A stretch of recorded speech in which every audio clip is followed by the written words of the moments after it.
করেছিস তুই? দেখুন দেখুন টাকাটা কি অবস্থা। ওই দেখুন আবার নিয়ে টানছে, এই যে আরও 4 টুকরো করবে। দেখুন আমি আপনাদের একটা জিনিস বলি, দুঃখেরও খবর বলতে পারেন, কষ্টেরও খবর, আনন্দের খবরও বলতে পারেন। দেখুন এই টাকাটা আমি কালকে, আমার দাদা এসছিল, আমার হাতে সম্বল বলতে এটাই ছিল। এখনও হাজব্যান্ডের স্যালারি হয়নি, কিন্তু তার জন্য যে ডিম্পির অযত্ন হচ্ছে তা নয়, ডিম্পির আমি ঠিক ব্যবস্থা করে রাখি, বা রাস্তার বাচ্চাদের জন্য ব্যবস্থা করে রাখি। দেখতে পাচ্ছেন 2 টুকরো করে দিয়েছে। আমার মনে হয় এদের কাছে টাকা মাটি, মাটি টাকা, এই জিনিসটা যদি সত্যি আমাদের মধ্যেও থাকতো, হয়তো সমাজের মধ্যে এই ভেদভাবটা থাকতো না, একজন বড়লোক হতো না, একজন ধনী হতো না। এদের সত্যিকারে কোনো চিন্তার জগৎ নেই, টাকা পয়সার প্রতি কোনো মোহ নেই। দেখতে পাচ্ছেন এই টাকাটা কেন ছিঁতে আছে বলুন তো?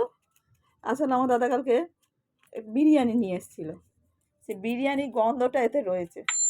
দেখতে পাচ্ছেন? এই দেখুন আমি কালকে কোথাও রেখে দিয়েছিলাম, নিজের মাথায় ছিল না, ও সেটাকে পেয়ে তার 2 টুকরো করে ওই ঘরের একটা কোণে দরজা এতে পড়েছিল। হ্যাঁ, কিন্তু তার জন্য ওকে বকুনি দিইনি। ওই দেখুন এখনও বিরিয়ানি গন্ধ আছে বলে ও সেটা টানছে। এটা থেকে হয়তো আমি জানি না, ব্যাংক থেকে জোড়া লাগিয়ে যদি ব্যাংকে গিয়ে এই নাম্বারটা দেখিয়ে যদি পয়সাটা পাওয়া যায়, হয়তো 20 টাকা, 10 টাকা বা 25 টাকা কাটতে পারে। কিন্তু এই মাসের শেষে এই 100 টাকাটা আমার খুব দরকারি। আমি একটু পরে ব্যাংকে যাবো, গিয়ে চেঞ্জ করে নিয়ে আসবো। কিন্তু তার জন্য কিন্তু ও কিন্তু এই এতটুকু আমার কাছে বকুনি খায়নি। বিশ্বাস করুন আমার এই জিনিসটা খুব ভালো লেগেছে, যে সত্যিকারে আমি ওর কাছ থেকে আজ একটা জিনিস শিখলাম, যে টাকা মাটি, মাটি টাকা। যত এর পেছনে দৌড়বেন তত আপনার জীবন কিন্তু শেষ হয়ে যাবে। আপনি মোহহীন হয়ে থাকবেন, ভালোবাসা দিয়ে থাকবেন, দেখবেন আপনি খুব সুখে থাকবেন। আমি সত্যি কথা বলতে এই ডিম্পিকে পেয়ে সত্যি সুখী। ও কিন্তু আমাকে দিনের পর দিন একটার পর একটা জিনিস শেখায়। ও ভালোবাসতে শিখিয়েছে, রাস্তার বাচ্চাদের প্রতিও ভালোবাসাটা এই শিখিয়েছে।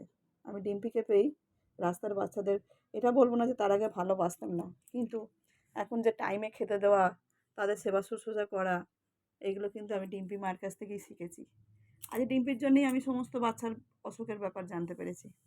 এই ডিম্পি কিন্তু একমাত্র দায়ী যে আমাকে আসামি বানিয়েছে।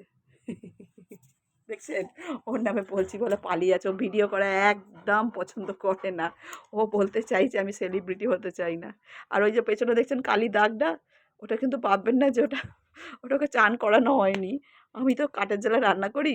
সেদিনকে ও হাঁড়ির সামনে এসে গেছিলো, ঘোরাঘুরি করছিল না, আগুন মানে মানে ভারী কোনো নয়, মানে ভারী বলতে গেছি গরম হাঁড়ির সামনে না, আমার ঠান্ডা হাঁড়িটা নিয়েই আমি আসছিলাম, ও পেছনে লেগেছে, কাঠের জালের এটা লেগে গেছে। ওই দেখতে পাচ্ছেন, আবার নিশ্চিন্তে গিয়ে শুয়ে বলবো তুই বকছিস বক, পাগলি হয়ে গেছিস। কিন্তু সত্যি আমার ডিম্পি মা কিন্তু আমার জীবনে অনেক শিখিয়ে দিয়েছে ভালোবাসা কাকে বলে। আমি ওর জন্য নতুন একটা জীবন পেয়েছি।